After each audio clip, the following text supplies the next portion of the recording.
What's up, you beautiful people, and thank you for tuning into your favorite sports newscast. My name is still Jake MacKinnon, and the Boston Sports are still on top. To kick things off, let's go to the Garden, where the Celtics welcome back a familiar face. Celtics took on the Bucks tonight, featuring new head coach Doc Rivers, who brought a title to the city of Boston in 2008. Thank you, Doc. Early on, newly acquired guard Patrick Beverley was feeling himself as he was taunting Celtics role player Peyton Pritchard after cutting the Bucks deficit to 5. We cut to the second quarter. The Celtics found themselves up 15. Peyton Pritchard decided to let Patrick Beverley know why he is one of the most underrated guards in the league. Pritchard would come off the bench to give the C's 19 points. More of the same from Derek White, who had a smooth yet efficient 23 points. In the fourth quarter, the Bucks were able to tighten the gap as Bobby Portis was able to connect from deep, making it only a 6-point game. With just under 2 minutes left, Jason Tatum puts the chicken in the coop, giving Boston a 7-point lead. Very next possession for the Celtics, Porzingis is able to clean up the trash as Tatum takes a smooth J from the corner, puts the finishing touches on this one as the Celtics give the finishing blow to the Bucks.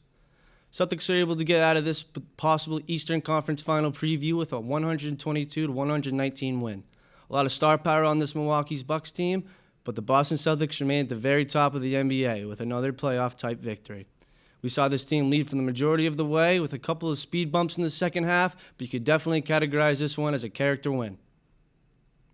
These are the types of games the Celtics need to keep winning down the stretch and carry that momentum into a deep playoff run. Speaking of teams destined for a marathon-type run this spring, let's check in on how the Bruins fared against newly established rival, the Florida Panthers. Bruins look to stay hot against Florida as they come into this one looking to win their third straight in as many games against the Panthers this season. Bruins down 2-1, and for some reason, the Panthers decide to leave Pastrnak wide open in front of the net, and he makes no doubt about that one, tying this one up at 2. McAvoy picks up his assist on that one. We head into the Ford F-150 Final 5 when Frederick connects with Marchand in the slot, Barry putting the biscuit in the basket, equalizing things up for the Bees. Marchand gets his 36th assist of the season on that one. Just about 2 minutes left, Pastrnak finds his fellow checkmate, Pavel Zacha, backdoor and banks this one in off his skate.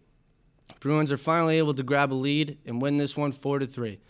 Bruins get out of Sunrise, Florida with a massive 4-3 victory, which will go a long way in efforts to repeat as Atlantic Division champs. The Bruins are embarking on a stretch of games that could make or break their year, as the playoff seeding can determine a lot. The Bruins will aim to obtain a series sweep of Florida as they welcome the Panthers to town on April 6th. Boston is able to get his 45th goal of the season. Boston now is a quick turnaround as they take on former defending champs Tampa Bay Lightning. It will be a huge challenge to slow down Nikita Kucherov as he's having another elite season. I look for Linus Ullmark to get the net tomorrow after a solid performance tonight from the Alaskan Jeremy Swayman. Well, that gives Titletown a record of 2-0 tonight, but we still have one more game to talk about. That's right, we're heading over to the Diamond as baseball season is here. We went across the country to Seattle, Washington, where the Red Sox took on the Mariners for the first of their 182-game season. Didn't take long for the Sox to get the bats going tonight as Rafi Devers steps up to the plate in the top of the third with 2 outs and decides to knock this one out of the ballpark. Sox grabbed an early 1-0 lead, and in the bottom of the 7th, down 5-2, Dylan Moore hits a 2-run shot to center field, making this one a 5-4 ball game. Lucky for the Sox, new coming star Tyler O'Neill loves opening day as he hits a solo shot in the 8th. This marks O'Neill's 5th consecutive opening day home run, and the Sox take a 6-4 lead. Kenley Jansen was able to come in and get the save for the Boston Red Sox as they remain undefeated on this season with a 6-4 victory. These two teams will face off again tomorrow night as they battle out in a game of 3. Unfortunately, that is all for the New England sports we have for tonight. Boston teams get a 3-0 sweep, and I can sleep happy. I'm Jake MacKinnon. Thanks for watching. See you next time.